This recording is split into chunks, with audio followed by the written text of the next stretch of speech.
다시 은혜로 우리가 회복하자라고 하는 큰 주제 아래서 말씀을 나누고 있지 않습니까?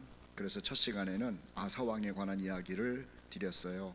그 아버지와 할아버지 그리고 증조 할아버지까지도 하나님을 엉터리로 섬기고 그랬는데, 아사라고 하는 사람이 옷깃을 여미고 다윗의 마음을 가지고 하나님을 섬기기 시작했다는 말씀을 드렸죠. 그가 그렇게 한 것처럼 우리들도 지난날의 은혜를 그리고 신앙을 또 열정을 회복시키기 위해서 노력하고 결심을 해야 되는 겁니다. 그런데 중요한 것은 그가 끝까지 가지 못했다라고 하는 거예요. 끝까지 갔으면 얼마나 좋겠습니까마는 끝까지 가지 못하고 나중에는 받았던 은혜 그리고 누렸던 축복까지도 전부 까먹어버리는 불쌍한 사람으로 끝난 것을 보게 됩니다. 인생은 참 여러 가지로 계획을 할 수가 있어요. 그런데 계획하는 것보다도 중요한 게 뭐냐면은 계속하는 거예요. 여자분들은 다이어트 계획을 참 많이 합니다. 많이 하면 안 되고요. 한 번만 하시면 돼요. 계속하면 되는 거예요. 또 남자분들도 계획하는 게 많죠. 그런데 계획을 많이 하면 안 돼요. 계획은 그냥 한 번 정도 하고 계속하면 되는 거예요. 우리 한번 따라 하십시다. 계획보다 계속하자. 계속하는 게 중요해요. 그래서 낙숫물에 바위가 깨진다고 그러잖아요. 신앙생활도 기도도 열정적으로 한 번 하는 거는 그건 소용없고요. 계속하는 거예요. 또 성경 공부도 한 번 하는 것이 아니라 계속하는 거예요. 전도도 한 번 가가지고 찔러봐가지고 안 되죠. 10번 찍어도 안 돼요. 언제까지 찍냐면은 100번, 1000번이 아니라 올 때까지 찍어버리는 거예요. 그래서 계속하면은 역사가 나타나고, 계획만 번들하게 하면은요 아무것도 안 된다라고 하는 것 아닙니까? 또 우리가 교회에서 맡겨진 사명이 있어요. 그 헌신하는 것도 계속해야지. 기분 좋을 때는 그냥 열심히 하고 기분 나쁘고 삐질 때는 또 안 하고 그러면 아주 꼴보기 싫다고요. 계속 해야 되는 거야. 찬양대도 계속, 찬양팀도 계속, 주일학교도 계속, 주방에서 봉사하는 것도 계속. 아멘을 오늘 안 하시기로 했나? 찬양대도 계속, 주방도 계속, 교사도 계속, 기도도 계속. 이 계속하는데 역사가 나타나더라고 하는 것이죠. 그럴 때 우리가 살아가는 그 삶이 은혜로운 삶이 되고, 그리고 보석처럼 귀한 삶이 되더라고 하는 거예요. 어제는 우리가 은혜로운 자랑에 대해서 말씀드렸잖아요. 사람이 자랑거리가 있는 사람은 얼굴이 밝습니다. 그런데 자랑할 게 없는 사람은 항상 우울해요. 인생을 왜 사나 그러고. 그런데 뭐 인생을 살다가 잘못 자랑했다가는 망신만 당하고 교만하다고 그래요. 아무리 자랑해도 괜찮은 것, 우리 주 예수 그리스도, 여러분 그 이름을 항상 자랑하면서 살아가시는 여러분 되기를 축복합니다. 누가 왜 그렇게 예수님이 좋냐 그러면 예수님이 내 문제 다 해결하는 지혜가 되시잖아. 예수님 때문에 내가 의롭게 됐잖아. 내가 이렇게 허물 많은데도 예수님 때문에 하나님이 나를 거룩하다고 하는데 내가 그 예수님을 자랑 안 하겠어? 그리고 예수님이 나를 지옥불에서 죄악에서 건져내셨잖아. 구속자야. 그러니 내가 예수님을 자랑하는 거야 라고 설명도 하시고, 또 그런 예수님을 여러분 마음속에서 풍성히 기뻐하실 뿐만 아니라 자랑거리로 삼고 사시기를 주의 이름으로 축복합니다. 오늘은 가정에 대해서 말씀을 드리려고 그래요. 은혜로운 가정, 은혜로운 가정에 대해서 말씀을 드리려고 그래요. 오늘 읽은 요한복음 12장 말씀은 11장부터 연결이 되는 말씀인데요, 예수님께서 3년 동안 공생애를 하시면서, 아니 공생애 이전까지도 합하면은 약 한 33년을 사셨는데, 33년을 사시면서 좋아했던 사람이 있고요, 그리고 싫어했던 사람이 있어요. 또 좋아했던 가정이 있고, 그리고 부담스러워하는 가정이 있어요. 좋아했던 사람은 우리가 좀 차치하고, 좋아했던 가정에 대해서 말씀을 드리려고 그래요. 좋아했던 가정. 그래서 오늘의 말씀 제목이 은혜로운 가정이라는 것 아닙니까? 어떤 가정을 좋아했냐면은 베다니에 있는 이 집을 좋아했어요. 베다니라고 하는 데는요 참 가난한 동네입니다. 우리나라에도 부자 동네가 있고 가난한 동네가 있다고 그러잖아요. 그런데 이 베다니는 가난한 동네예요. 가난한 동네에 3남매가 살았어요. 한 사람의 이름은 나사로, 또 한 사람의 이름은 마르다, 또 한 사람의 이름은 마리아예요. 부모님은 일찍 돌아가신 것 같고 나사로와 마르다와 마리아가 셋이서 살고 있었는데, 이 나사로라고 하는 사람을 성경 다른 곳에서 보니까는 시몬이라고 하는 별명도 가지고 있었던 것 같아요.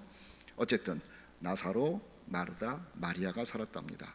근데 예수님께서 이 가난한 집을 그렇게 툭 하면 방문하시는 거예요. 예수님의 특징은 뻔뻔함이거든요.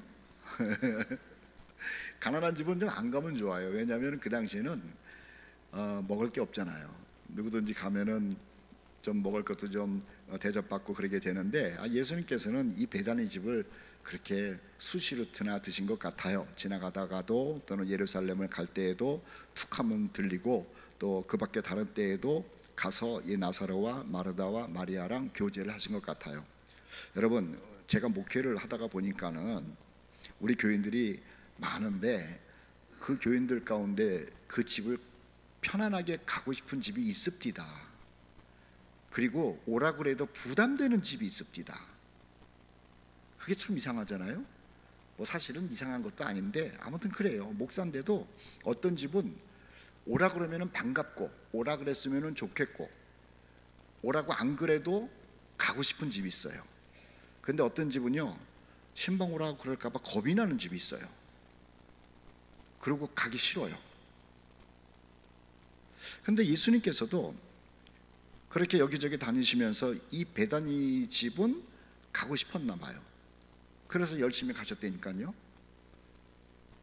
여러분들도, 우리 목사님들이 크게 아멘하세요. 무조건 가고 싶은 집이 되기를 축복합니다. 진짜 그래야 돼요. 목사님이 가고 싶은, 아이고 집사님 댁에서 안 불러주나? 아유, 간지가 벌써 한 달이 됐는데 이번에는 또 왜 안 불러? 막 가고 싶은 그러한 집이 돼야 돼요. 다시 아멘하세요. 여러분이 섬기는 교회의 목사님들이 여러분 집에 신방 가고 싶은 그러한 가정이 되기를 축복합니다. 이 집을 갈 때에 예수님께서 여러 가지 이유가 있었겠습니다마는 가가지고 많은 교제를 하셨겠죠. 사적인 얘기도 하고 가르침도 있었을 것이고 기도도 했을 것이고, 또 그런 예수님이 오면은 반가워하고 그랬을 것 아니에요.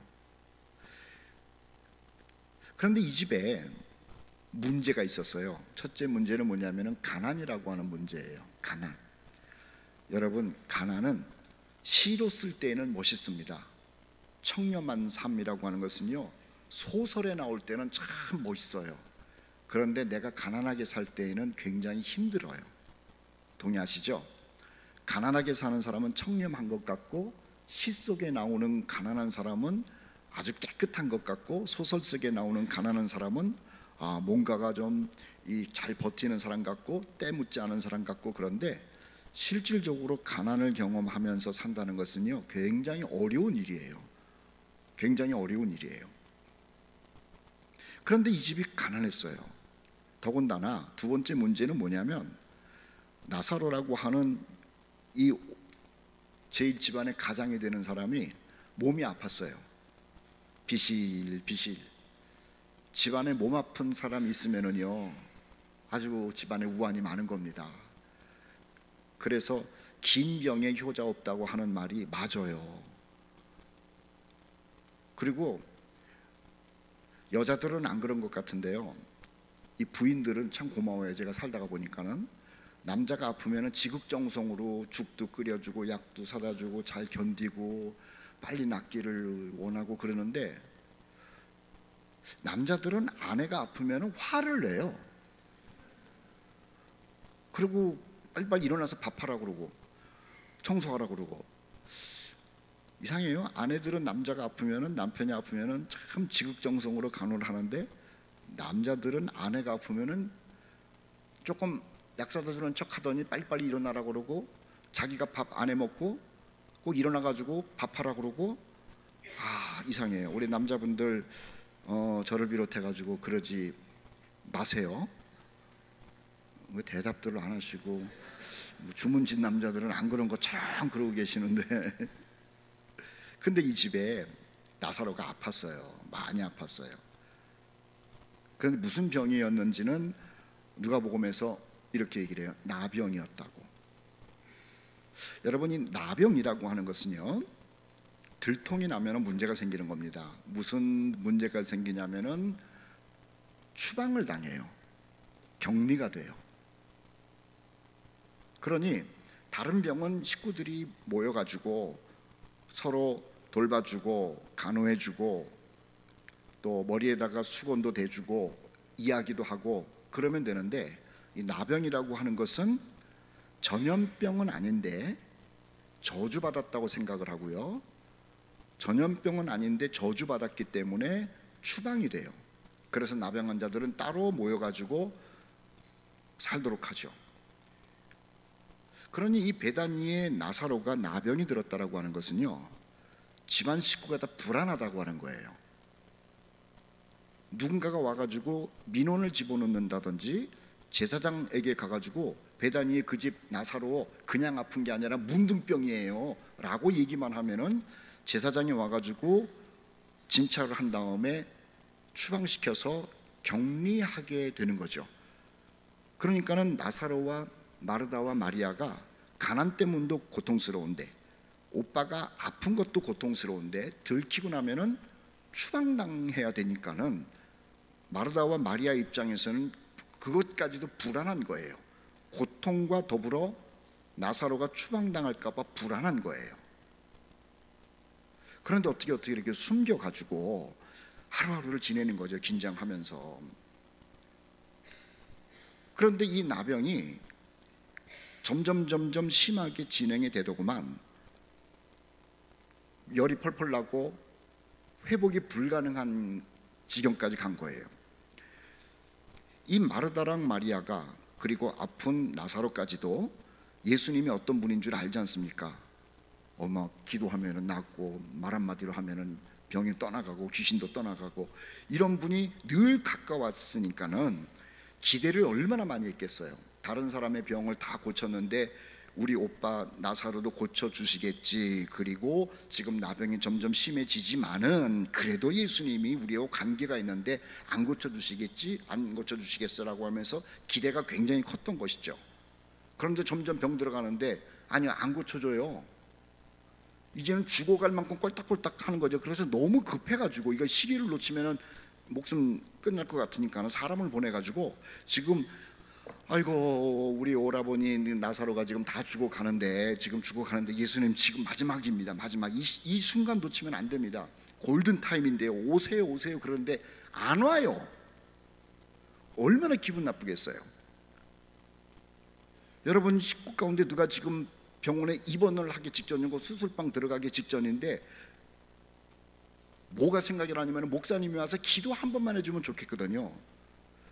근데 목사님이 우리 식구가 지금 수술방에 들어가는 걸 모르시기 때문에 전화를 걸어가지고 목사님 지금 우리 식구 중에 누가 입원실에 들어가는데 아이고 목사님 그래요. 그 말은 뭐냐면 와서 기도해 달라는 거예요. 그런데 전화를 받고 나서 목사님이 아 그렇습니까? 수술 잘 받으세요. 그러면 얼마나 섭섭합니까? 섭섭해요 그거. 전화를 해서 수술합니다 기도해 주세요 그러면 오라는 얘기거든. 목사님 가셔야 돼. 안 가면은 그때부터 문제 심각해지는 거예요. 가가지고 기도해 주면은 괜찮아. 근데 예수님은 오라 그래도 죽어간다 그래도 안 가는 거야. 아이 그러냐? 얼마나 섭섭했겠어. 마르다하고 마리아하고. 우리 그런 관계가 아니잖아요. 다른 사람 병 고쳐주고 뭐 가르치다가도 우리 오빠 나사로가 지금 죽어간다 그러면은 발벗고 와야 되는데 그러냐? 그러고 시큰둥하는 거예요. 얼마나 섭섭했겠고 그 다음에 나사로 역시 굉장히 섭섭했겠죠. 의식은 있으니까. 우리 보통 관계가 아닌데 그러다 죽었어요. 죽으면서 나사로가 무슨 생각했을까? 더럽고 치사하다. 그때는 안 그랬는데 어떻게 내가 죽어가는데 와보지도 않고 우리 동생들이 사람을 보낸 것을 내가 알고 있는데 어떻게 안 올까? 아무리 바빠도 그렇지 내가 지금 죽어가는데. 그러고 나서 내 생각 같아서는 원망을 하고 숨이 끊어졌을 것 같아 아주. 그리고 마리아랑 마르다는 또 얼마나 오빠가 죽는 문제는 뭐 병 들었으니까는 죽는다는 생각했는데 어떻게 죽어간다 그러는데 와서 기도 한 번 안 하고 그렇게 냉정하냐고. 예수님이 안 그랬던 분이 왜 그러냐는 거예요. 너무 섭섭한 거지. 죽었으니 어떡합니까? 예수님 오시면 장례식을 해야 되나 그러는데 이 양반이 안 와. 전화나 있어야지 왜 안 오냐고 물어보죠. 그것도 아니에요. 안 와요. 그래가지고 동네 사람 불러 모아놓고 가난하니까는 그냥 대충 해가지고 장례식을 했어요. 첫째 날, 둘째 날 발이 나기 전까지는 좀 와야 될 것 아닙니까?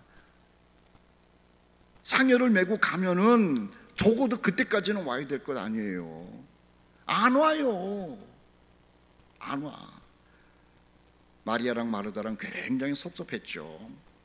섭섭해가지고 있는데, 그리고 장사 다 치렀는데 나흘째 됐는데, 나흘째, 하루 이틀 3일 4일 나흘째 됐는데 예수님이 나타난 거예요. 예수님이 나타나가지고 뻔뻔하게 오셨겠지. 아이고 나사로가 죽었냐. 그러니까는 마르다랑 마리아랑 죽었습니다. 속으로 오라 그럴 때는 안 오고 지금 뭔 마음으로 나타나셨나, 별 생각을 다 했을 거라고. 그러면서 하는 얘기가, 얘들아 나를 믿으면은 죽었다가 살아나는 것 아느냐. 그러니까는 얼마나 또 배기 싫어요. 말도 안 되는 얘기를 하잖아. 나를 믿으면, 자기를 믿으면은 죽었다가 살아난대. 죽은 사람 살려내지 말고 살았을 때 와가지고 안 죽게 만들지, 뭘 죽은 다음에 살아나냐고 속으로 그러면서, 알아요 뭐 마지막 날에는 뭐 죽었다가 살아난다는 건 내가 한두 번 들었습니까? 또 마리아랑 마르다랑 예수님께 막 말대꾸하고 그랬다고. 섭섭해. 여러분, 제가 이 성경을 읽으면서요, 예수님이 우리를 섭섭하게 하는 때가 있어요, 없어요? 있어요. 표현을 안 할 뿐이지. 언제 섭섭한 줄 아세요? 내가 그렇게 기도를 하는데도 예수님이 응답을 안 해.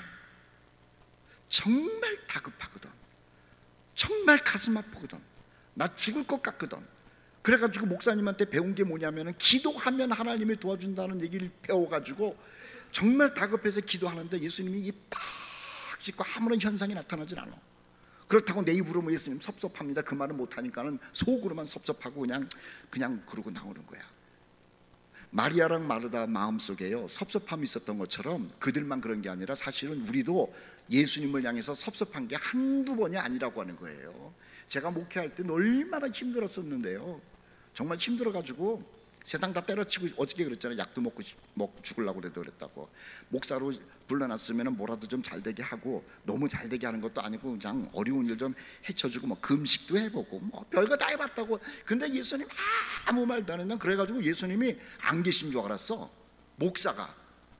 그리고 얼마나 또 제가 그랬습니까? 구하라 주실 것이요, 여러분 기도하세요 구하면 주시. 근데 나는 구해도 응답이 없어. 그러니까는 얼마나 섭섭하고 막 그러는지. 그런 일들이 제가 목회하면서 한두 번이 아니라는 거예요. 한두 번이 아니야. 저만 그러겠습니까? 여러분들도 마찬가지고, 여러분 목사님들 여러분들에게 기도하면 응답된다는 설교 많이 했죠. 본인들도 응답 못 받은 거 허다하다고. 그리고요, 하나님께서 이렇게 목회를 열심히 하는데도, 기도를 하는데도 응답 안 해준 것 가지고 섭섭해하는 목사님들을 저를 비롯해가지고 다 그런 거야. 그러나 중요한 것은요, 우리는 섭섭할지 모르지만은 우리 주님께서는 마리아와 마르다의 소리를 듣고 계셨어. 마음에 두고 계셨어. 다시, 마리아랑 마르다는 섭섭했을지 모르지만 마르다랑 마리아가 예수님에게 사람을 보내서 우리 사정이 이렇다고 이야기한 것은 듣고 계셨어. 마음에 두고 계셨어. 여러분, 그리고 나서 나중에 놀라운 역사가 일어나는 것 우리 알고 있잖아요. 우리가 하나님께 기도할 때, 우리 주님께 부르짖을 때, 금식하면서 처리하면서 난리치면서 기도할 때요, 우리 주님 응답 안 하세요. 정말 우리 섭섭해요. 그러나 마르다와 마리아의 소리를 듣고 마음에 새겨놓으신 그 주님께서 여러분과 제가 하나님께 기도할 때에 그 기도를 듣고 하나님의, 주님의 마음에 두고 때가 되면은 역사하신다는 것을 믿으시기를 주님의 이름으로 축복합니다. 마리아랑 마르다가 정말 섭섭했다니까요. 예수님 오셔가지고, 죽었냐? 죽었어요. 어디다 묻었냐? 가봐야겠다. 아이고 얼마나 싫었을까. 그냥 장례식 때 와가지고 한 번에 갔다 오지, 지금 힘들어 죽었는데 가재. 그래서 갔어. 네 오빠 나사로가 어디다가 묻었어? 그래서 갔어.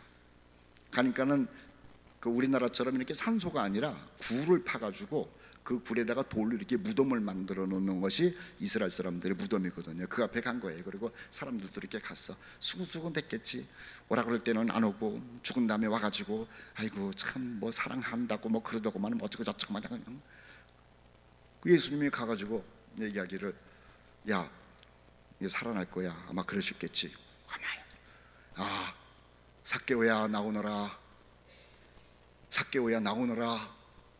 삭개오야 나오너라. 안 나와. 그러니까 옆에 사람이 그러는 거야. 아유 예수님 삭개오가 아니라 나사로예요. 나사로. 다시 부르세요. 아 미안. 나사로야 나오너라. 나사로야 나.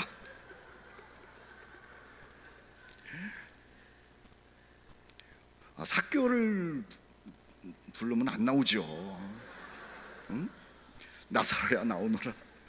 그러니까는 무덤에서 나사로가 나오더래요. 그런데 무덤에서 나사로가 나올 때의 모습을 한번 또 제가 생각해 봤어요. 우리나라도 그렇지만은 그때도 사람이 죽고 나면은 그 세마포로 하얀 천으로 다리부터 머리까지 다 이렇게 둘러매거든요. 이렇게 꼼짝 못하게 이렇게 하고 있는 거예요. 이렇게. 근데 나사로야 나오라 그래가지고 이제 들었어. 이게 나오긴 나와야 되는데 이게 저는 궁금한 거야. 이게 어떻게 나왔을까? 궁금하신 분은 집에 들어가셔가지고 오늘 담요를 한번 이렇게 묶은 다음에 예수님이 부르면 나올 준비를 하고 한번 연습 좀 해보세요. 어떻게 나올까? 나는 궁금해 죽겠어. 그런데 이게 죽었던 사람이 어쨌든 이렇게 나왔을 거 아니에요. 얼마나 답답해요. 그러니까는 예수님께서 저 좀 풀어줘가지고 좀 편안히 걸어다니게 하라 그래가지고 그랬다는 것 아니에요. 이 베다니 집에는 말입니다. 나사로랑 마르다랑 마리아가 살았는데 왜 은혜로운 집인 줄 아세요? 그 얘기를 하려고 그래요. 죽었다가 살아난 간증이 있는 집이에요. 어떤 가정이 은혜로운 가정, 부러운 가정인 줄 아세요? 그 집안에 신앙 때문에 간증이 있는 집이 부럽고 은혜로운 가정인 줄 믿습니다. 사람들이 이 집을 몰려들어요. 어느 때부터. 전에는 병 들어서 안 갔어. 야 나사로가 병이 들었는데 일반 병이 아니라 그게 문둥이래. 그래가지고 잘 안 갔어. 그런데 죽어가지고 장례식을 했던 이 나사로가 살아난 거예요. 여러분 암이 고쳐졌다고 그래도 그 사람한테 어떻게 해서 고쳤어? 누구한테 수술 받았어? 어디서 기도 받았어? 다 얘기하잖아. 암이 몇 기였어? 물어보잖아요. 그런데 하물며 죽었는데 장례식 하는데 갔었는데 이 양반이 살아났다고 하니 얼마나 궁금하겠냐고. 그러니까 사람들이 가는 거야. 그 집을 가가지고 야 장례식 했던 그 나사로 얼굴 좀 보자. 진짜 살아났냐? 죽었다 살아난 얼굴은 어떻게 생겼노? 하면서 물어보고 말시키고 그러는 거예요. 이 집이 사람이 우글우글해지는 거야. 그런데 참 신기한 게 있어요. 죽었다가 살아나면 좋아요, 안 좋아요? 아니 왜 대답들을 안 하셔? 죽었다가 살아나면 좋아요, 안 좋아요?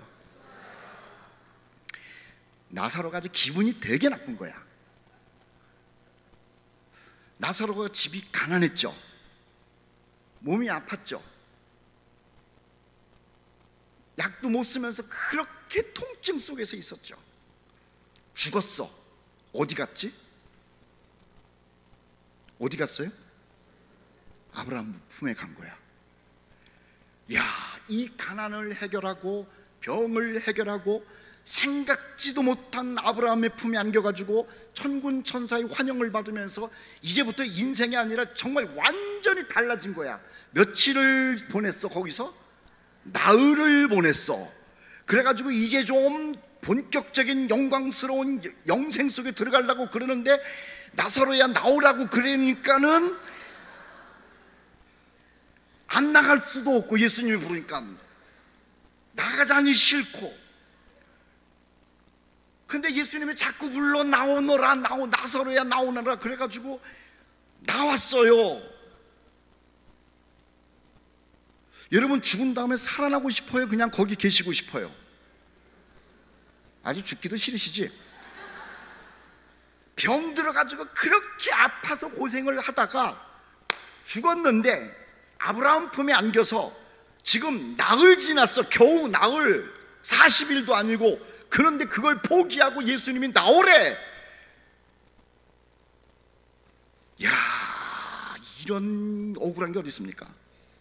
제가 지금 농담하는 게 아니에요. 누가복음 16장의 말씀에 보면 부자와 나사로 얘기 나오잖아요. 그 나사로가 그 나사로인지는 모르겠는데 어쨌든 이름이 비슷해. 그 나사로가 거지로, 부잣집 앞에서 거지로 개가 헌대를 핥는 그 병들어서 살다가 죽었어. 그는 천국 갔단 말이에요. 아브라함 품에 안겼잖아요.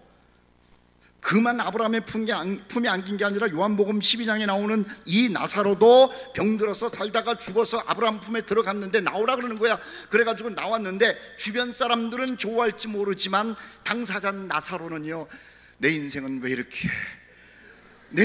이렇게 고생이냐. 그래가지고 사람들이 죽었다가 살아나니 나사로를 보러 오는데요, 참 신기한 게 뭔지 아세요? 이 나사로가 한마디도 안 해요. 삐졌어. 이게 웃긴 얘기 같지만 진짜라니까. 지금 사람들은 죽었다가 살아난 것에 대해서 너무 신기해서 이 사람을 만나러 왔는데 이 사람은 한마디 안 해. 얼마나 많이 물어봤겠습니까? 조금 전에 얘기한 것처럼 췌장암이었다며? 몇 기였어? 4기였어? 어느 병원에 갔어? 수술한 의사가 누구야? 아이고, 췌장암 그거 죽는 병인데 얼마나 많이 아팠어? 지금은 안 아파? 위암이었는데 얼만큼 잘랐어? 이렇게 물어보게 돼 있는 거예요. 하물며 죽었더니 나사로에게 사람들이 찾아가서 무덤 속에 들어갔을 때 정말 죽은 거야? 까무러진 거 아니야? 예수님이 부를 때 그 소리가 들렸어? 다 물어보고 싶은데요, 그런 말 한마디도 대답이 없어. 그런데요, 이 사람의 집은 말은 안 해도 사람들로 하여금 하나님의 아들 예수가 놀라운 기적을 일으켰다라고 하는 것이 당연히 느껴지는 집이었다라고 하는 거예요. 사랑하는 성도 여러분, 여러분의 집에 하나님의 은혜로 말미암아 생명이 살아나고 기도 응답받고 하나님의 살아계심이 증거되는 그러한 간증이 있기를 주의 이름으로 축복합니다. 나사로 한 사람이면 말 한마디 안 해도 사람들이 몰려와가지고 요한복음 12장 11절 말씀에 보면은 예수를 믿었대요. 간증은요, 내 자랑하는 게 아니에요. 간증은 예수님을 자랑하는 거예요. 그 간증을 듣고 구원받는 사람이 일어났다는 것 아닙니까? 나사로 가정의 간증으로 말미암아 믿는 사람이 일어난 것처럼 여러분의 가정 가운데 하나님의 살아계심에 대한 간증이 있음으로 인해서 여러분들의 친척들이, 여러분들의 이웃들이 구원받는 역사가 있기를 주님의 이름으로 축복합니다. 이 간증 있는 집은요, 정말 부러워요. 정말 부러워요. 나아만이라고 하는 사람이 열왕기에 나오는데, 이 나아만이라고 하는 사람이 아람의 서열 2위 군대 장관이었어요. 아람은 지금의 시리아라고 하는 큰 나라인데, 이 아람의 군대 장관 나아만이 문둥병이었다는 걸 알고 있지 않습니까? 이 문둥병자가 속에서는 다 썩어가는데 별 4개를 붙이고 계급장 달고 군복 입고 지휘봉 들고 뭐 모자 쓰고 얼마나 멋있었겠어. 근데 겉은 멋있으면 뭐해, 속이 썩었는데, 속이 막 그냥 진물이 나는데, 이 냄새를 안 나기 위해서 5, 6월에 한여름에도 그냥 옷을 더 입었을 것 아니에요. 눈만 이렇게 뜨고. 그런데 누구를 만났습니까? 엘리사 선지자를 만나. 엘리사 선지자가 만나가지고 너 요단강에 들어가가지고 7번 들어갔다 나갔다 들어갔다 나갔다 하면은 된다 그러니까는 이런저런 과정을 겪다가 들어갔어요. 들어갔다가 7번째 딱 일어나고 나니까는 어린아이처럼 살이 깨끗해졌대. 그런데 그리고 나서 문둥이로서 이렇게 왔던 사람이 막 모자 뒤집어 쓰고 이러던 사람이 마스크도 벗고 군복도 딱 벗고 괜히 막 이제 어린아이처럼 이러니까, 그리고 집으로 갔어. 집으로 가가지고 사람들을 다 놀래키는 거야. 첫째, 아내가 여보, 당신 내 남편 맞아? 그럼. 애들이 아빠 얼굴을 본 적이 없어, 문둥병이라서. 그런데 애들이 우리 아빠 맞아? 그럼. 부하들이 왔을 때도 딴 때는요 근엄하게 폼 잡고 모자 딱 눌러쓰고 군복 입었더니 이날은 런닝 셔츠만 딱 입고 부하들 딱 맞이해. 그러더니 야 더운데 런닝 셔츠도 벗자. 왜? 문둥병이 아니라 어린아이와 같은 내 모습이 보이고 싶은 거야. 장군, 아뢰옵기 황공하오나 어떻게 이렇게 되셨나이까? 임금이 불러가지고 나만 장군 어떻게 된 거야? 애들이, 친척이, 며느리가, 사위가, 아내가 아버님 어떻게 된 거예요? 여보 어떻게 된 거야? 하나님이 날 고쳤어. 하나님의 선지자가 요단강 들어가라고 그래가지고 들어갔는데 이렇게 됐어. 하나님이 했어. 거기서 무슨 얘기 할 거야? 오늘 병원에 갔다? 아니에요. 무슨 약을 먹었다? 아니에요. 뭐 약초를 발랐다? 그게 아니에요. 아내가 물어봐도 하나님이 하셨어. 자녀들이 물어봐도 하나님이 하셨어. 장군들이 물어봐도 하나님이 하셨어. 그 나라의 최고의 왕이 물어봐도 하나님이 하셨습니다. 여러분 나만 집에는요 하나님에 대한 간증이 철철 넘쳤다는 것 아닙니까? 여러분의 가정 가운데도 나만의 가정에 간증이 있었던 것처럼 여러분의 가정 가운데도 간증이 있기를 주의 이름으로 축복합니다. 우리 사사기의 말씀을 보면은 기드온 얘기 나오잖아요. 기드온. 미디안 사람들이요 이스라엘 사람들을 얼마나 괴롭혔는지 모르겠어요. 그러니까 이스라엘 사람들이 하나님 우리 좀 살려주이소라고 기도를 하니까는 하나님께서 불쌍히 여겨가지고 기드온이라고 하는 사람을 선택해가지고 사사로 삼아요. 사사, 기드온. 잘 알고 계시죠? 기드온아 네가 이스라엘 사람들을 구원해야겠다. 예. 그래서 이제 군사를 모으라고 그러니까는 군사를 모았어요. 사람들이 많이 왔다고. 그런데 하나님께서 다 가라 그러고 몇 명 남겼냐면은 300명 남겨놨어. 그래서 우리가 종종 그러잖아요. 300용사라고 얘기를 해요. 기드온의 300용사. 그것은 거짓말이야. 제가 얘기해 드릴게요. 300명 갖고 하나님께서요 기드온에게 너희 300명 가지고 저 아람 군대 15만 8천 명을 전부 물리칠 거니까는 그렇게 하려고 그러니까 궁금한 거야. 뭐 하나님 어떻게 하시겠지. 근데 하나님이 하시는 말씀이 너무 말이 안 돼. 기드온아 300명에게 항아리를 갖고 오라고 그래라. 예? 기드온아 저들에게 나팔을 가지고 오라고 그래라. 지금 뭔 말씀을 하시나이까? 기드온아 횃불 하나를 들고 오라고 그래라. 근데 기드온이 이 말을 들어요. 하라는 대로 해야지 어떡할 거 있습니까? 그래서 300명 앞에 여러분들은 집에 가가지고 항아리 하나를 가지고 오고 그 다음에 나팔을 하나씩 가지고 오고 그 다음에 횃불을 하나씩 가지고 오시오. 자 집으로 갔어요. 아들하고 며느리랑 딸들이 다 모여가지고 우리 아빠가 이스라엘을 구원하는 300명이 들어갔다는 것으로 들떠가지고 있는데 아빠 간다 그러니까는 누가 칼을 딱 갖다 주고 방패를 갖다 주고 그럴 줄 알았더구만. 그게 아니라 얘야 항아리 하나 갖고 와라. 나팔 갖고 와라. 횃불 하나 가지고 가야 된다. 그래서 갖다 줬는데 집에서부터 기드온이 있는 데까지 항아리랑 나팔이랑 횃불을 가지고 가는 자체가 힘든 거야. 오늘 집에 가셔가지고 항아리 하나 짊어매시고 나팔을 어떻게 들고 이 손으로 항아리 집으려면 이 손으로 이렇게 잡아야 돼요. 나팔 그 다음에 횃불은 어떻게 할 거야? 이거 성경 읽을 때는 남 얘기니까는 그런가 보다 그러는데요 해보면은요 불가능한 일이에요. 제가 해봤지 않았습니까? 항아리 요만한 거 들고 이거 안 깨져야 되는 데를 딱 붙잡고 그 다음에 횃불 들고 나팔은 어떻게 할 거예요? 목에 걸어야 돼. 이걸 가지고 기드온 장군 앞에 딱 섰는데 300명이 꼬라지가 다 어떻게 걷지도 못하는 거예요. 이 300명이 미디안 군대 15만 명 이상을 지금 이겨야 되는데 말이 돼요. 자기 몸도 하나 거누지도 못하고 걷지도 못하는데. 그런데 하나님께서 이 사람들을 데리고 밤중에 미디안 군사들 있는 데를 데리고 갔어. 얼마나 무섭겠습니까? 저 사람들이 일어나서 죽으면 우린 다 죽는 거예요. 횃불 들고 이거 도망도 못 가요. 15만 명이 자는데 둥그렇게 쓰라고 그랬어.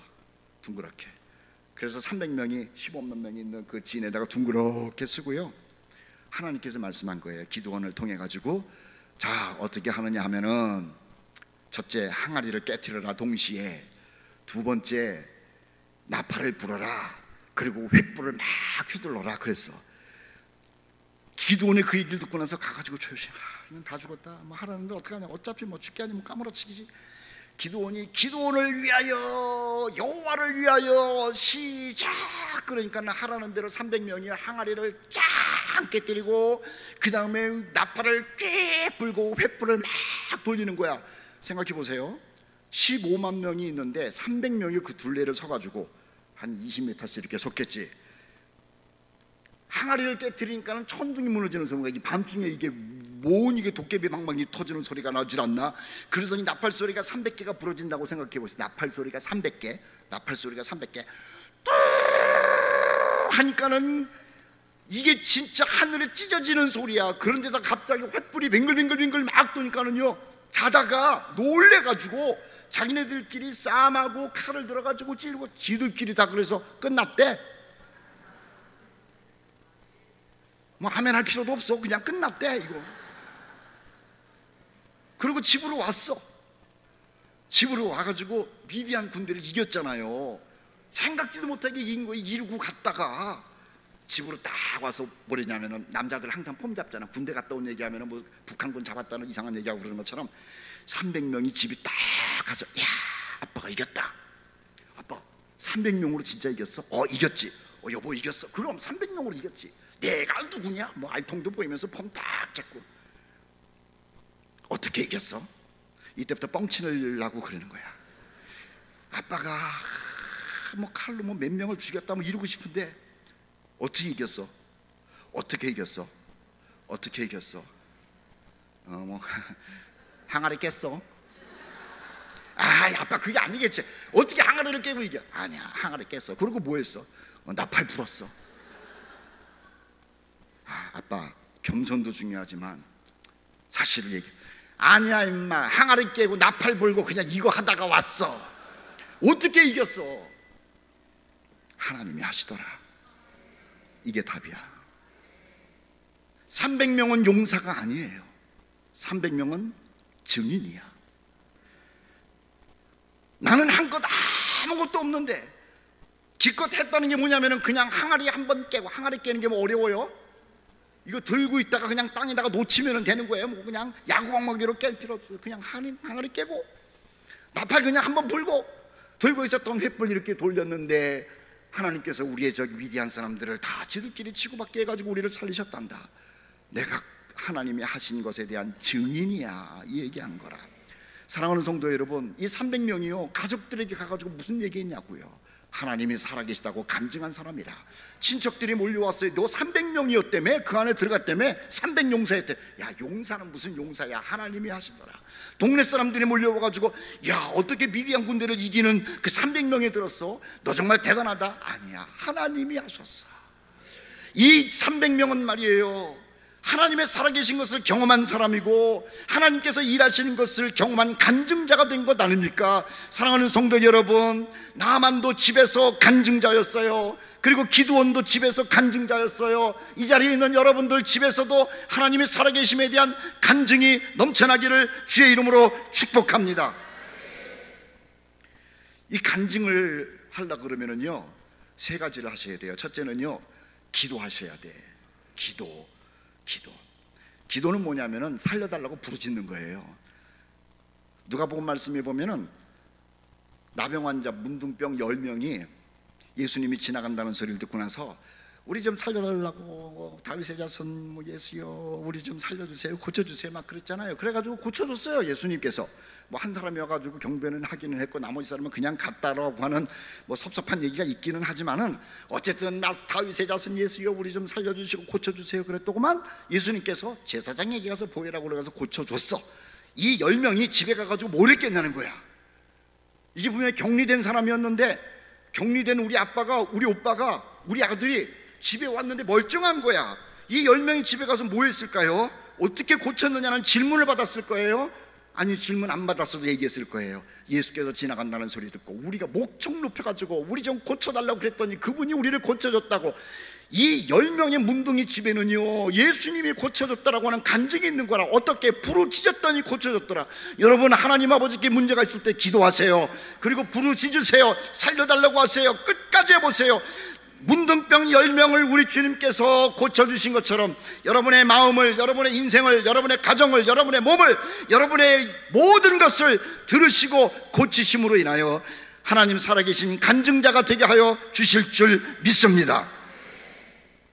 또 하나님 간증은요, 기도도 그렇지만은 하나님의 말씀을 듣고 순종하면은 기적이 일어난다니까. 이건 기도보다도 훨씬 더 간증거리가 나오는 지름길이에요. 아까도 얘기했지만은 나하만 장군이 기도했어요, 순종했어요? 일이 있어요. 나하만 장군은요 기도 안 했어요. 그냥 엘리사한테 와가지고, 엘리사한테 나 문둥병으로 이제 왔다는 것을 얘기를 하니까는 엘리사가 하는 얘기가 그냥 저 요단강 7번 목욕을 하라고 그런 거예요. 그런데 순종은 자존심이 무너져야 돼요. 다시, 순종은 자존심이 무너져야 돼요. 나하만 장군이요 얼마나 자존심이 강했겠습니까? 최고의 지식인이에요. 경험자도 있어요. 나이도 있어요. 얼마나 열심히 살았으면 한 나라의 군대 장관이 됐겠습니까? 별 4개라고 우리나라로 얘기를 하면은. 그리고 실력도 있기 때문에 문둥병이라는 것을 알면서도 아람의 왕은 그를 군대 장관으로 만든 거예요. 대단한 사람이에요. 대단한 사람, 대단한 사람. 이 대단한 사람에게 엘리사가 얼굴도 안 보이고 요단강 가가지고 7번 목욕하래요. 처음에는 거부했죠. 그런데 부하가 얘기하기를 기왕 왔으니 들으십시다. 가서 목욕 한번 합시다. 갔는데 목욕탕 들어갈 때 옷 입고 들어갑니까? 아니잖아. 요단강 들어갈 때 군복 입고 안 들어가는 거예요. 가가지고 한 번도 해보지 않은 일을 해요. 신발부터 벗어요. 양말을 벗어요. 발가락이 찢어졌어요. 진물이 나요. 부하가 보고 있어요. 모자를 벗었어요. 모자 썼을 때는 별이 번쩍번쩍 하는데요, 여기서 머리가 숭둥 빠져있고, 모자를 깊이 써가지고 귀를 못 받들었는데 모자를 벗으니까 귀가 찢어져 있고, 마스크를 끼고 있었는데 마스크를 벗고 나니까는요 코가 떨어져 있어요. 혼자면 모르겠는데 부하들이 봐요. 너무 창피한 거예요. 옷을 벗었어요. 진물 때문에 탁 붙어 있었던 것이 뜨드득 하면서 탁 뜯어져요. 그 멋있는 계급장도 다 내려놓은 거예요. 바지를 벗어요. 팬티는 입었을 것 같아요. 그런데 찢어진 몸, 진물 나는 냄새가 확 풍기는 그 몸을 가지고 요단강으로 들어가는 거예요. 한 번 들어갔어요. 7분의 1은 나야 될 거 아니야. 안 난 거야. 2번 들어갔는데도 안 나. 5번, 6번. 여러분, 포기하고 싶잖아. 화나잖아. 내가 해보는데 안 되면 이 엘리사는 내가 어떻게 죽이는지 한번 봐라. 이를 악물었어. 신하들도 얼마나 조마조마했을까. 안 났네. 사기당한 거 아니야? 별 생각이 다 있을 거야. 본인도 그렇고. 7번째 들어갔어요. 6번째까지는 금방금방 나왔는데 7번째는 푹 들어가서 오래 있어. 내가 일어났는데 안 나면은 뭐냐, 숨이 찰 때까지 참을 수 있을 것만큼 물속에 가만히 들어가 있다가 못 참으니까 나오는데, 빠졌던 머리가 다 그대로 나고 이마부터서 천천히 나오는데 어린아이 살 같고 귀도 그대로 있고 몸도 깨끗하고, 장군 치료됐습니다. 본인이 봐도 그런 거예요. 여러분, 간증은 어디에서 나오는 줄 아세요? 기도할 때도 분명히 하나님의 역사가 있어가지고 간증거리를 주시더라고요. 그런데 대부분의 경우는요, 하나님의 말씀을 듣고 순종할 때 하나님이 그 순종을 보시고 간증거리를 만들어 주시는 줄 믿습니다. 여리고성이 무너질 때 기도 안 했어요. 여리고성이 무너질 때 하나님께서 여호수아에게 말한 겁니다. 백성들에게 말을 해라.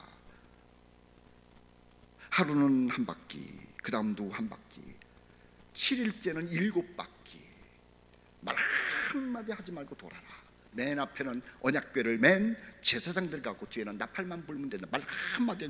하루에 한 바퀴, 둘째 날 한 바퀴, 7째 날 7바퀴. 여러분, 그게 말이 쉽지. 하루에 한 바퀴 삥 도는데 말 안 하고 그게 도는 게 쉽게. 말하면 어떻게 돼요? 이거 꼭 해야 돼? 우리가 미친 짓 하는 것 아니야? 여호수아가 돌았나 봐. 이러다가 우리 헛소구하고 저기 위에 있는 여리고성 사람들이 뜨거운 물 던지고 활을 쏘고 그러면 다 죽는 건데, 우리가 이거, 나 정말 이거 환장하겠네. 누가 중얼중얼 하면은요, 그때부터 불평은 전염이 되는 거라. 그래서 하나님께서 한마디 말하지 말고 하루 돌고, 둘째 날도 7째 날도. 그런데 7째 날 6바퀴 돌았을 때도 아무런 일이 안 일어나. 제가 오늘 설교할 때 얘기를 했죠. 계속하는 게 중요하다고. 마지막 날 한 바퀴 돌았는데, 7번째 돌았는데, 그때 여리고성이 안으로 다 무너지는 거예요. 돌던 이스라엘 사람들이 얼마나 놀랐을 거야. 야, 이게 뭐냐, 우리는 한 게 아무것도 없고 그냥 하루에 한 바퀴, 6일 동안 한 바퀴, 7째 날 7바퀴 돌았는데 이게 뭐냐, 어떻게 무너진 거냐. 하나님이 하셨어. 여러분이요, 우리는요, 하나님의 말씀을 듣고 나서 귀를 즐겁게 하는 게 아닙니다. 아, 그 속에 참 은혜로 왔어. 야, 우리 목사님 예화가 기가 막혔는데 오늘 감정이 있어서 감동이. 그게 아니에요. 하나님의 말씀은 우리의 마음을 기쁘게 하는 게 아니고요, 하나님의 말씀은 우리 귀를 즐겁게 하는 게 아니고요, 하나님의 말씀을 듣고 순종하기 위하여 전해지는 줄 믿습니다.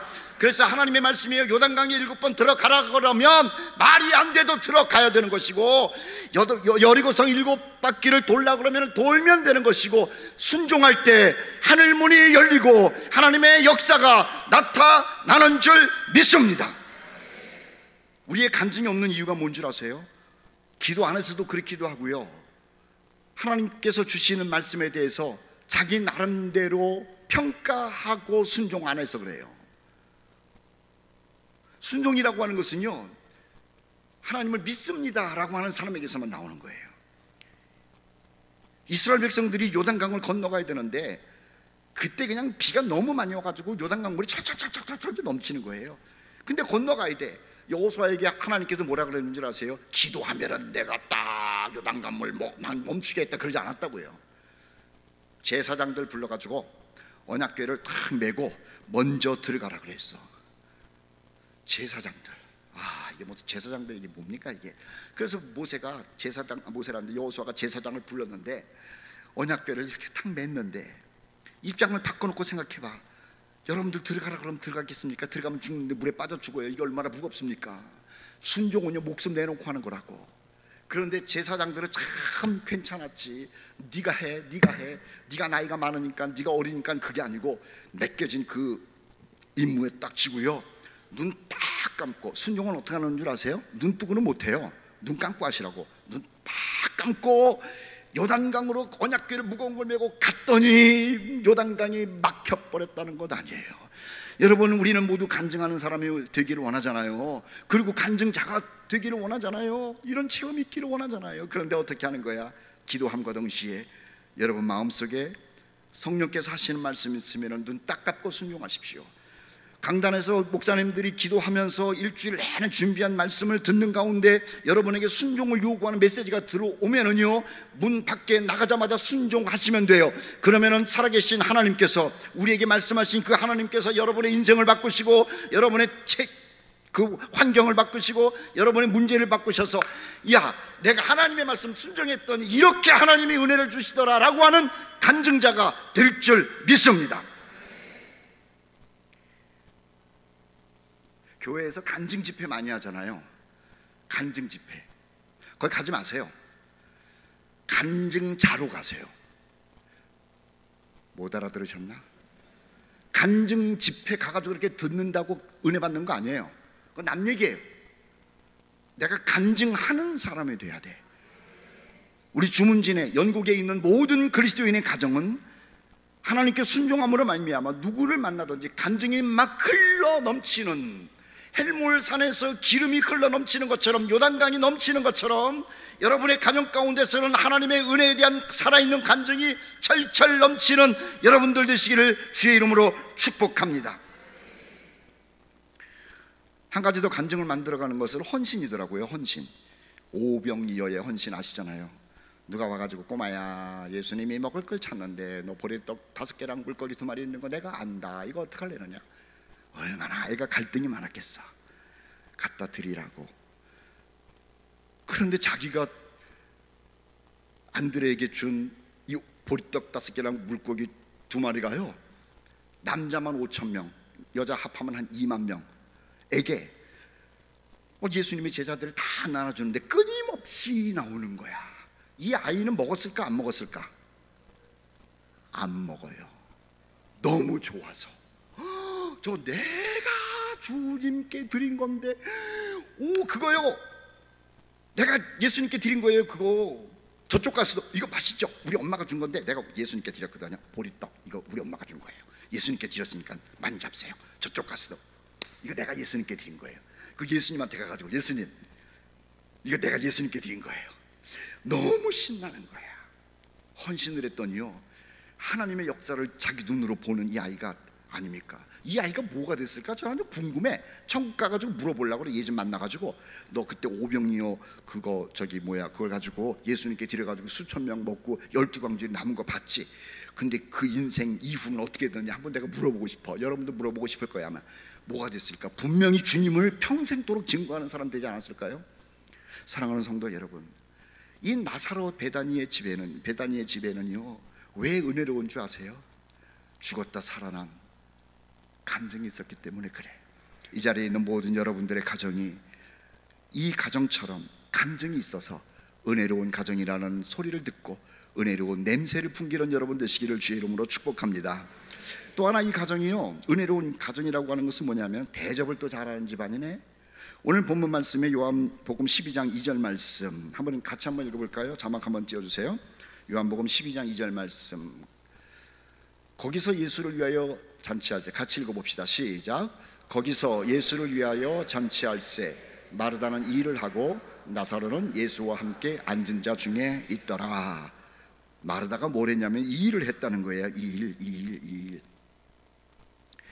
이 마르다라고 하는 사람의 특징은 뭐냐면요 일하는 걸 참 좋아해요. 근데 언제부터인가 우리 한국교회에서 마리아랑 마르다를 자꾸 비교를 해가지고 마리아는 예수님 무릎 앞에 앉아가지고 말씀을 들어서 그건 참 귀한 것이고 마르다는 음식 만드는데 분주해가지고 좀 신앙이 떨어지는 것처럼 그렇게 얘기를 하는데 입장을 바꿔놓고 생각하면 답은 참 쉬워요. 제가 여러분 우리 교인들 집에 갔는데 제 앞에 가가지고 목사님 예배 드려주세요 그런 사람이 좋겠습니까? 목사님 잠깐 앉아 계세요. 커피도 끓이고 떡도 갖고 오고 과자도 갖고 오고 과일도 갖고 올 그 집이 좋겠습니까? 목사님 어떤 딱 갔는데 아무것도 안 줘. 아무것도 안 주고 목사님 오셨으니까 목사님 예배 드린다 그래가지고 목사님 예배상 있으니까 예배 드려주세요. 그리고 아이고 감사합니다 그러고 가라 그러면 좋아요 안 좋아요? 아니 솔직히 얘기해. 뭐 우리끼리인데 어때? 안 좋잖아 그쵸? 갔는데 목사님 예배는 조금 있다가 드리시고 아이고 요거 식혜를 만들었어요 목사님 오신다 그래가지고 아 목사님 요거요 요 감이 요게 얼렸던 건데 이게 정말 좋아요 요거 잡세요. 그러면은요 마음이 좋은 거야. 자기는 뭐 이렇게 대접하는 거 좋으면서 마르다가 누구 대접했다니까는 뭐 믿음이 없는 것처럼 자꾸 그러지 마시라고. 예수님이 삐진 때가 한두 번이 아니지만은 한 번 삐진 때가 있어요. 어디 가가지고 대접을 못 받아가지고. 누가복음 7장에 나와요. 그 바리새인 시몬의 집에 예수님이 가셨는데 그 시몬의 집에 갔는데 누군가가 어떤 여자가 갑자기 오더니 죄인인 여자래. 와가지고 향유를 갖다가 예수님 발에다가 이렇게 붓고 아주 그냥 예수님께 너무 고마운 표시를 하는 거예요.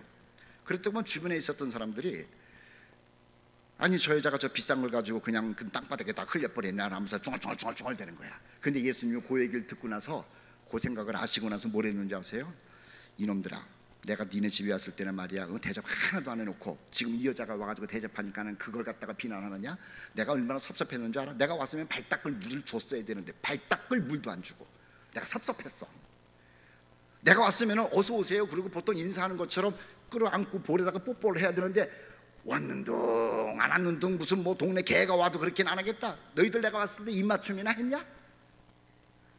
그리고 손님이 오면 감람유를 뿌리면서 반갑게 맞이해야 되는데 어떻게 너네들은 그냥 나를 그렇게 반갑게 맞이하지도 않고 내가 정말 섭섭하다고. 예수님이요 대접 못 받아가지고 삐지신 적이 누가복음 7장에 나오는 거예요. 그러니까 대접을 안 하면은 예수님도 삐졌어요. 그런데 마르다는요 이 집에서 얼마나 대접을 잘했는지 예수님이 오신다고 그러니까는 뭔가를 만들고 있었대요. 이 베다니의 집 이야기가 누가복음 10장에도 한 번 더 나오는데요, 한 번 더 예수님이 가셨거든요. 그랬더구만 이 마르다라고 하는 여자가 예수님 오신다는 소리를 듣고 나가지고 부엌에 가가지고 뭐 차도 끓이고 떡도 하고 식혜도 내오고 뭐 밥상도 차리고 막 그러는 거야. 예수님이 왜 이 집을 가고 싶었느냐? 먹을 걸 줘서예요. 아, 왜 웃어? 먹을 걸 줘서예요. 그리고 제자들이 예수님한테요, 예수님 이 집 갑시다 계속 그러는 거예요. 왜 그래요? 가면 먹을 걸 줘요. 예수님이 어딜 가는 거 사람들은 별로 싫어했거든요. 왜 싫어했는 줄 아세요? 예수님 혼자 오시면 밥 한 끼 대접하지. 근데 몇 명을 떨거지들을 데리고 다녔어? 12명. 이 12명을 데리고 다니니까 누가 예수님이 오시는 것도 부담스러운 거야. 그런데 이 베다니 가난한 집은 예수님이 오시면은 12명 다 그냥 먹이는 거예요. 그러니까 제자들도 예수님 베다니 집을 갑시다. 염치가 없잖아. 원래 이 목사님들은 염치가 없어요. 그냥 가가지고 대접을 잘 받으니까 좋은 거야. 여러분, 어떤 집이 은혜로운 집이고 어떤 집이 사랑받는 집이고 어떤 집이 축복받는 줄 아세요? 대접 잘하는 집이야. 베다니의 집도 그런 것처럼 여러분의 가정도요, 먼저는 주님을 대접 잘하고 형제 자매된 우리들을 대접 잘하고 어린아이도 대접을 잘해서 은혜로운 가정이라고 하는 소리를 듣기를 주의 이름으로 축복합니다.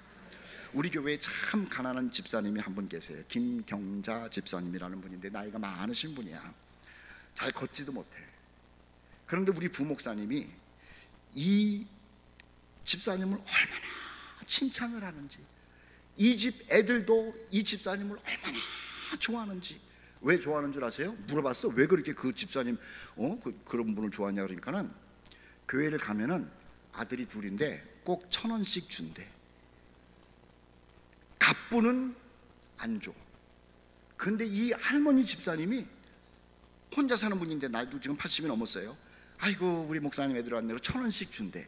그래가지고 애들이 그 집사님을 너무 좋아하고 자기 아들한테 1,000원씩 주니까는 이 목사님이 그 집사님을 너무 좋아하고, 그리고 애들한테 뭐라고 이 세뇌시키는 줄 아세요? 그 집사님 돌아가시면은 너희들은 꼭 집사님 그 문상 가가지고 인사해야 된다. 이걸 가르치는 거예요. 그 목사님이 말입니다. 담임 목사님 돌아가신 다음에 니들 가서 인사해라. 이런 거 안 가르쳐요. 그런데 자기 아들한테 1,000원씩 주는 그 집사님 돌아가시면은 니네들 가서 꼭 인사하라고 그러는 거야. 여러분, 사람은 누구든지요 대접받으면 그렇게 좋은 거야. 그리고 대접받는 사람은요 사람들에게 칭찬을 들어. 예수님도 칭찬한 거라. 여러분, 오늘날 얼마나 인색합니까? 그런데 이 자리에 있는 모든 여러분들은 마르다가 사람들을 대접하는 것을 좋아했던 것처럼 여러분들도 기쁜 마음으로 주님과 더불어 성도들을 다 대접하시기를 주의 이름으로 축복합니다. 대접하다가 보면 거기에 천사가 있어요. 이스라엘 땅은요 굉장히 더운 땅이에요. 그래가지고 한 11시부터 3시까지는 너무 더워가지고 밖에 나와가지고 쉬어야 되는 거예요. 오늘날 같으면 아파트가 있어가지고 집에 들어가가지고 에어컨 틀어놓고 있는데요, 그 당시에는 텐트를 치고 있으니까는 텐트는 더 더워. 그래서 큰 나무, 상수리 나무 앞에서 사람들이 쉬는데 아브라함도 쉬고 있었어. 저쪽에서 그 뜨거운 그 태양빛을 맞으면서 사람이 걸어오는 거예요. 세 사람이. 아이고, 물도 귀하잖아요. 그 사막 땅이니까. 아이고 저거 얼마나 더울꼬, 아이고 얼마나 더울꼬, 지금 쉬어야 되는데 그늘도 없어가지고 그러는데 아이고 여기 와서 좀 쉬셔. 자기 아내 사라한테 이 양반들 낯선 사람인 걸 보니까는 먹지도 못한 것 같은데 빨리 음식을 만들어가지고 좀 대접하고 물도 좀 갖고 오라고. 음식 만드는 것도 귀한 것이고 물도 귀한 것인데 낯선 사람을 대접을 해요. 이 대접을 받아가지고 세 사람이 얼마나 좋았는지 가면서 하나님께서 당신에게 아들 줄 거야 축복하고 가는 거예요. 대접은요 절대로 공짜가 없습니다. 대접받은 사람은요 그게 빚으로 남아요. 그래서 언젠가는 갚아야겠다는 생각을 하는 거라. 아브라함도 이 세 사람에게 대접을 했더니 이 대접을 받은 사람이 너무 감동해가지고 엄청난 축복을 하지 않습니까? 아들 주는 축복. 그것뿐만 아니죠. 대접 잘하면은요 인생이 술술 풀려요.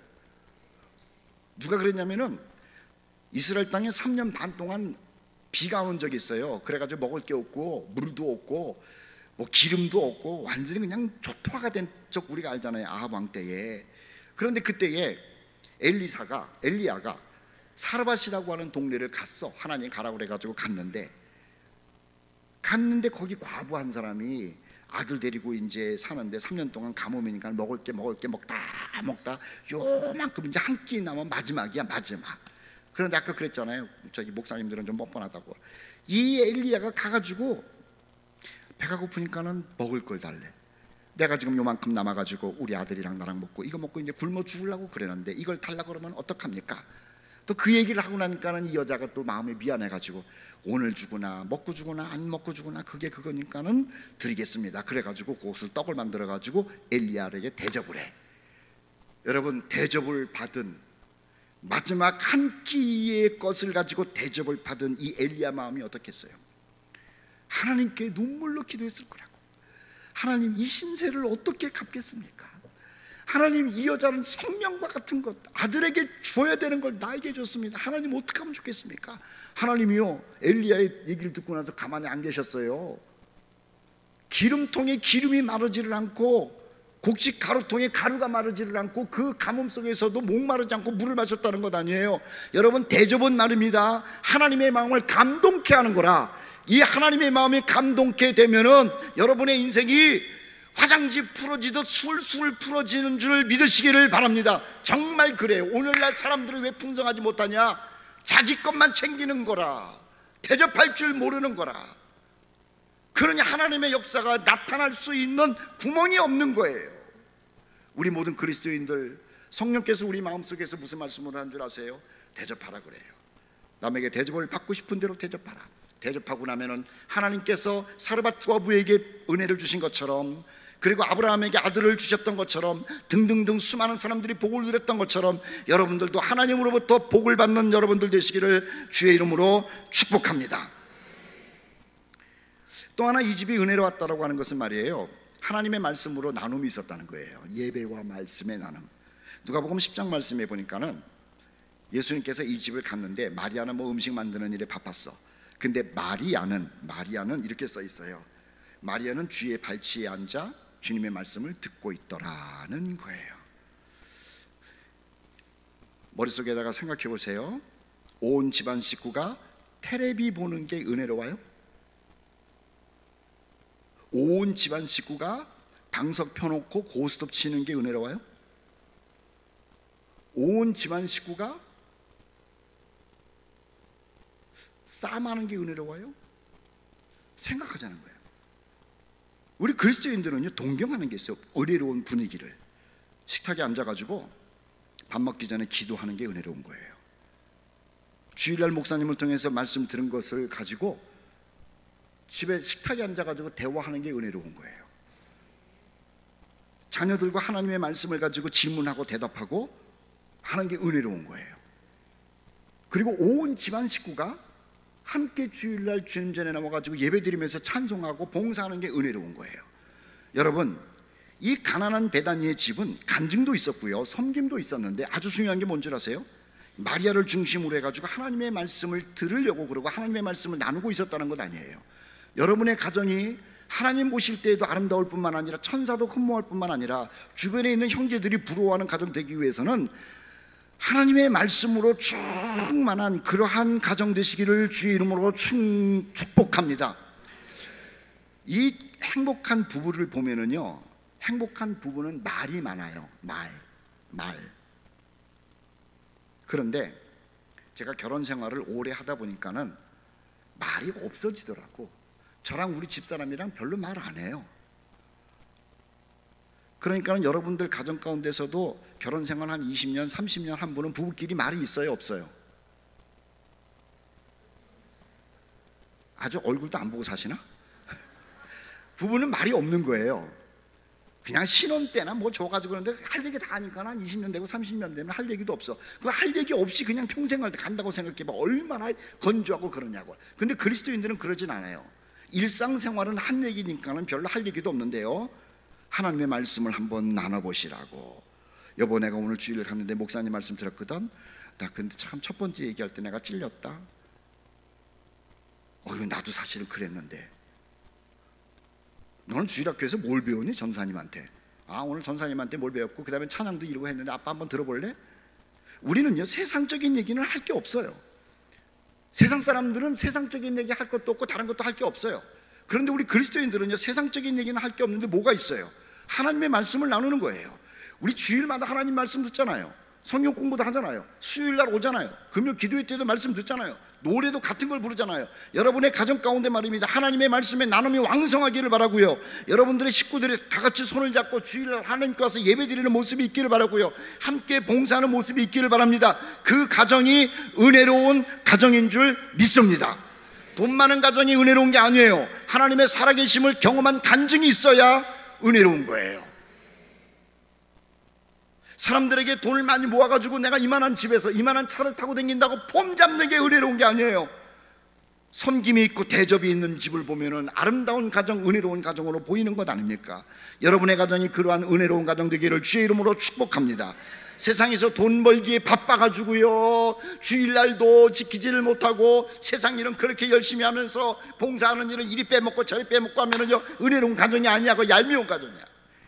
그런데 마음을 다하고 뜻을 다하고 성품을 다하고 하나님께 예배드리고 하나님께서 주신 사명 봉사하면서 잘 감당하고 헌신하고, 그리고 가족들이 모여가지고 식사하며 기도하고 기도 제목을 나누고 하나님의 말씀을 나눌 때에 천사도 흠모하는 은혜로운 가정이 될 줄 믿습니다.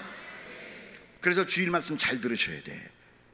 듣고 빼는 게 아니고, 듣고 평가하는 게 아니고, 듣고 소화를 시키면서 내가 가장 사랑하는 아내에게, 가장 사랑하는 남편에게, 그리고 눈에 넣어도 아프지 않는 우리 자녀들에게 하나님의 말씀을 들은 것을 나눠보십시오. 성령께서 감동하시는 것이고 성령의 역사가 나타나지 않을 수가 없는 거라. 어떤 사람은 설교 듣고 나서 평가만 해. 아이고, 목사님 설교를 되게 길었어. 아유, 그거는 꼭 저 집사님이 들었어야 되는데 오늘 안 나왔네. 그러지 마시라고. 하나님의 말씀을 듣고 여러분 마음속에서 화답을 하고 즐거워하고 순종하는 가운데 하나님은 영광을 받으시고 천사들은 은혜롭다고 부러워하고 온 성도들에게도 귀감이 되는 은혜로운 가정, 은혜로운 가정, 은혜로운 가정 되시기를 주의 이름으로 축복합니다.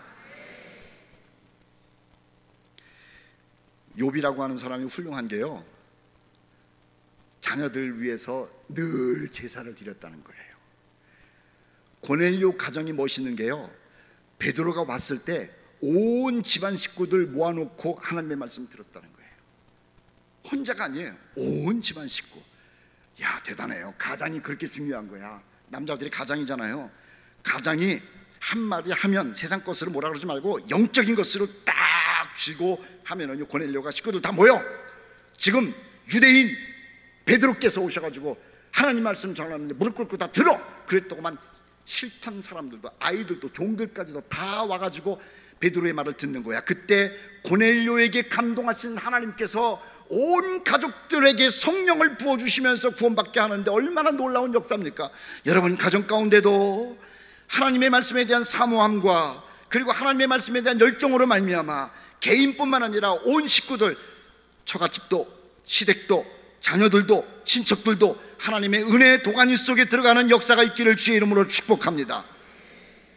마지막으로 이 집이 은혜로운 가정인 이유가 있어요. 마르다의 헌신 때문에 그래요. 오늘 요한복음 12장 말씀에 보니까는 마리아가 예수님이 오셨다고 그러니까는 옥합을 갖고 와가지고 깼대요. 그리고 예수님께 부어드렸대. 참, 이 기가 막힌 일이에요. 자, 요한복음 12장 3절 말씀 제가 읽을 테니까 보세요. 요한복음 12장 3절. 마리아는, 우리 같이 읽읍시다. 시작. 마리아는 지극히 비싼 향유 곧 순전한 나드 한 근을 가져다가 예수의 발에 붓고 자기의 머리털로 그의 발을 닦으니 향유 냄새가 집에 가득하더라. 이스라엘 여자들은요, 결혼할 때 지창금을 가지고 가야 돼요. 지창금. 그 지창금을 준비한 것이, 가난한 집이니까 오랫동안 준비했겠지. 그래서 옥합을 준비한 거야. 옥합. 여자 일생에 있어서 가장 기다려지는, 가장 아름다운, 그리고 인생이 전환되는 기간이 결혼이에요.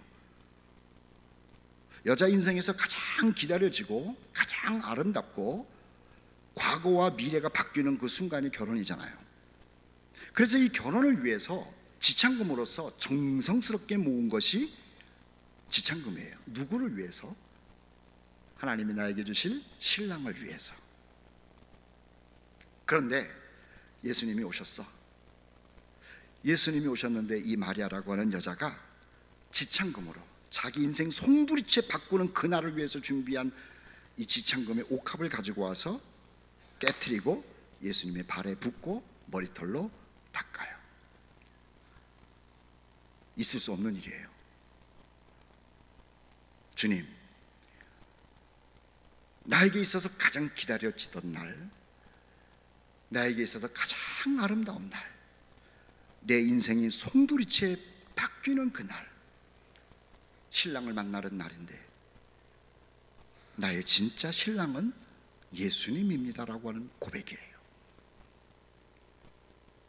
멋진 남자를 기다리면서 준비한 옥합, 멋진 남자를 만나서 나의 아름다움을 한껏 보여주는 그날을 위해서 준비한 옥합, 멋진 남자가 나타나면 내 인생이 바뀔 줄을 알고 준비한 이 옥합인데, 그 멋진 남자가 내 인생을 송두리째 바꿔버리고 나를 그렇게 아름답게 만들고 하는 그분이 바로 예수님입니다라고 하는 고백으로 그 준비한 옥합을 깨는 거예요.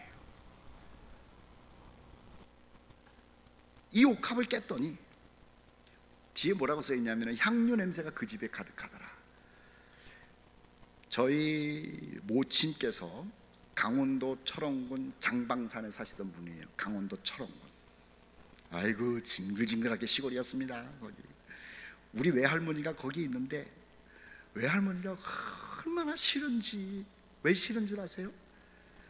집에 들어가면은 메주 냄새가 있는 거야.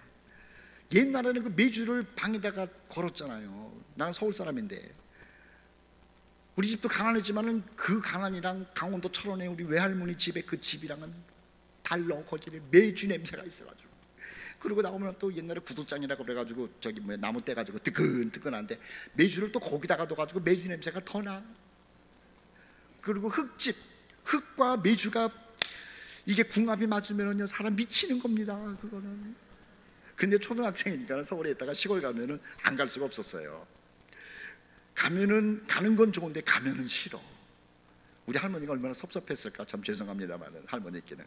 근데요, 우리 할머니 집만 그런 게 아니야. 지금부터 2000년 전에 베다니의 나사로의 집, 마르다의 집, 마리아의 집은 어떻게 했냐는 거야.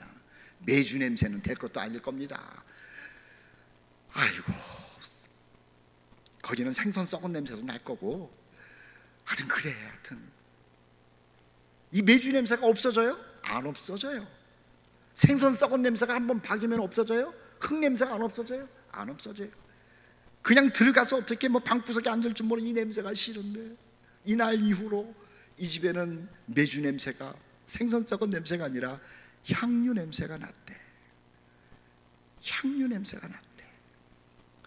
지울 수 없는 냄새, 쾌쾌한 냄새, 싫은 냄새가, 마리아가 우리 주님을 향한 헌신으로 한번 쏟았더니 지워질 수 없는 더러운 냄새가 향유 냄새로 바뀌어버렸고, 씻을 수 없는 그 쾌쾌한 냄새가 향유 냄새로 바뀌었고, 냄새 때문에 들어가기 싫었던 그 집이 냄새 때문에 들어가고 싶은 집이 되었고, 여러분, 마리아의 헌신이요 냄새를 바꿔버린 거라. 그러니 이 집이 얼마나 은혜로운 집이고 사람들이 얼마나 가고 싶은 집이었겠냐는 거예요. 천사도 가고 싶은 집이고 주님은 더 가고 싶은 집이고 저도 이 집 한번 가보고 싶어요.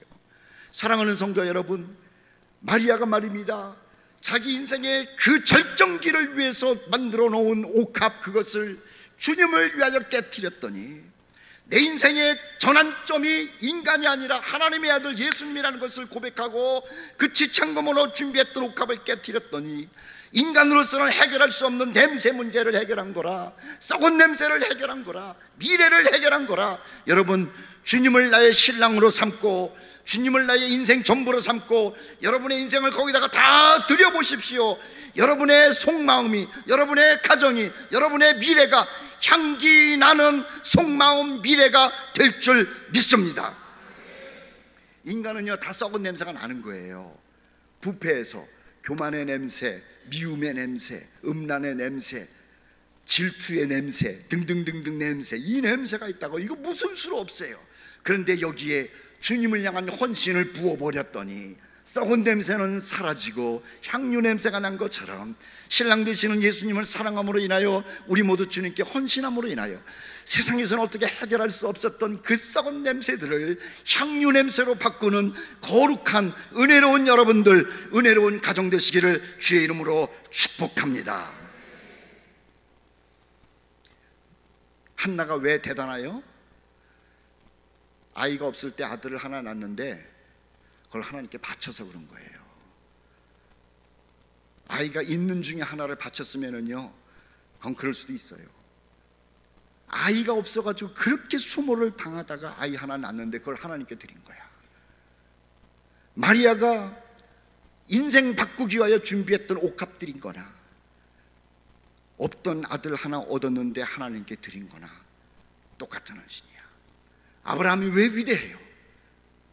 100살에 얻은 그 아들 17년 18년, 이야, 여러분, 애들이 17살 18살 됐을 때는요 정말 건장하고 얼마나 이뻐요. 그 아이를요 멋지게 키운 그 아이들을 바치라고 했을 때 드린 거예요. 그랬더구만 아브라함의 인생은 역사 가운데 향유 냄새가 풍기는 것 아닙니까? 이 자리에 있는 모든 성도 여러분, 마리아가 그리고 아브라함이, 한나가 가장 귀한 것을 주님께 드림으로 인하여 인생 전체를 향유나는 인생으로 만든 것처럼 여러분들에게도 그러한 헌신과 향유나는 냄새가 나타나기를 주의 이름으로 축복합니다.